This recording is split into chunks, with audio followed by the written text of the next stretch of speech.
వద్దురా గంగ గంగ నిన్ను కూడా తీసుకుపోతాను అన్న మాట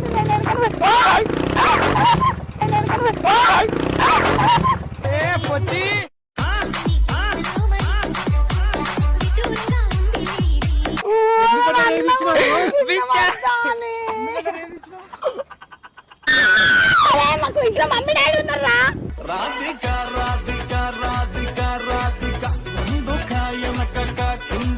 బాబు నేను బండి కింద నూకి పడిస్తే చెప్తున్నా నేను మజాకులాడకురా